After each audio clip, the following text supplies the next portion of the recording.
Hi, everybody. It's Miss Sarah, your science teacher from Austin Ridge, and I'm here to read you a bedtime story. Hopefully, you're in your pajamas and you're nice and comfy, and you and your family are getting ready to hear all different kinds of stories. So, this story you might have seen before. I like to read this in science class because it brings lots of imagination when you're designing and building different things, especially a car.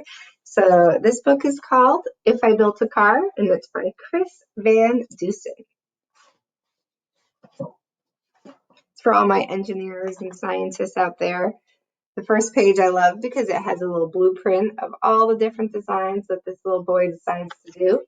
And as we know in science, it's not always the first design. Sometimes it's the 100th design. If I built a car.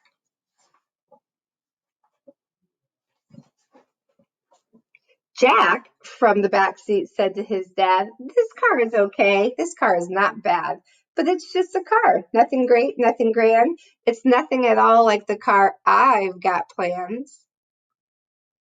And there's Jack in the back seat.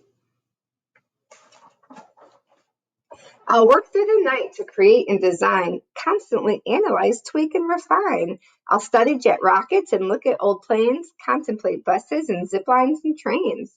To make it as smooth and as sleek as an eel, I'll borrow ideas from my Wienermobile. So sit back, relax, stay right where you are. It is time to reveal my spectacular car."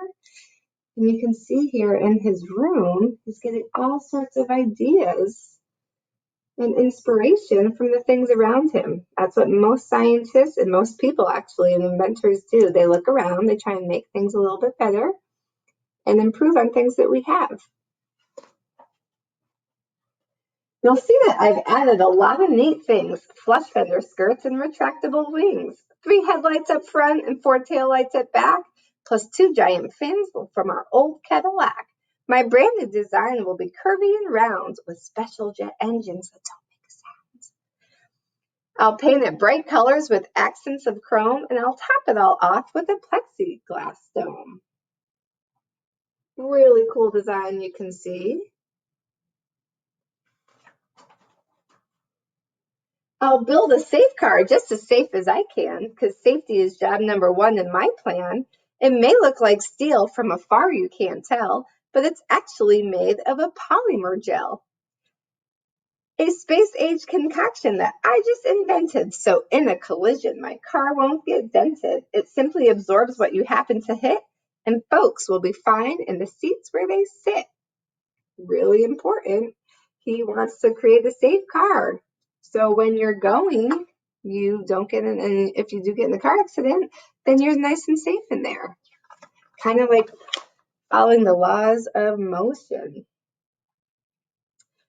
Come with me now and I'll show you inside. I've put in a couch. It's comfy and wide, plus a fireplace, a fish tank, and here's something cool. The floor will slide open and look, there's a pool. So cool. I want that car. Now step right up to the back of the car and note that red button marked Instant Snack Bar. Say that you're hungry and you wanted a treat, just press it and instantly good things you'll eat appear in a flash. Anything you please, from hazelnut pudding to aerosol cheese. That looks so delicious.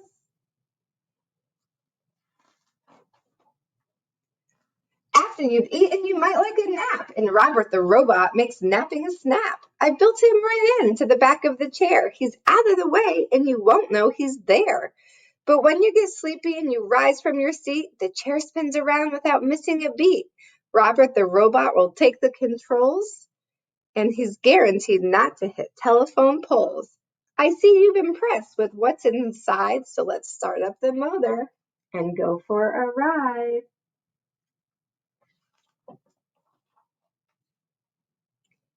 A car that smells good? Now that's something new. But if I built a car, that is just what I'd do. Inside the engine, I'd add a machine to capture the odor of burnt gasoline and change it to something more pleasing to noses, like blueberry pie or freshly picked roses. Now, I know some people like the smell of gasoline. I do not. So I would definitely like this in my car. Now that we're cruising, let's head to the lake. There's no need to panic or slam on the brake. My car can do something that very few can. The fenders will float like a catamaran. We're skimming the waves and we're having a ball. But wait, hold your horses, because that isn't all. Boating is fine until we get the urge to dive underwater. Just hit submerge. Robert will drive as we burble about. We can see catfish and we can see trout. We might even spy the shy sickleback gar inside the fabulous waterproof car. Now they're in the water like a submarine. This is the coolest car ever. Last but not least, the best feature of all comes down to a button that's shiny and small. Push it and then in the wink of an eye, the car will take off and be up in the sky. Who would not like a car that flies? We'll fly over land, we'll fly over sea to Alaska, Nebraska, Bermuda, Belize, or take a vacation when things start to freeze and we'll fly us all down to the South Florida Keys.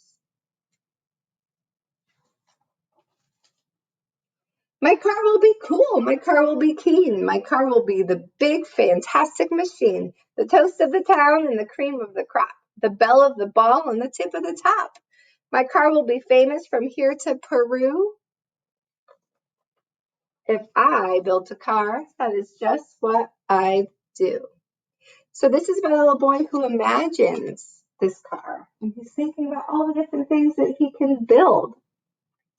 This book has two other sequels. If I Built a House, which I'll read next, and then If I Built a School. Really, really cool books.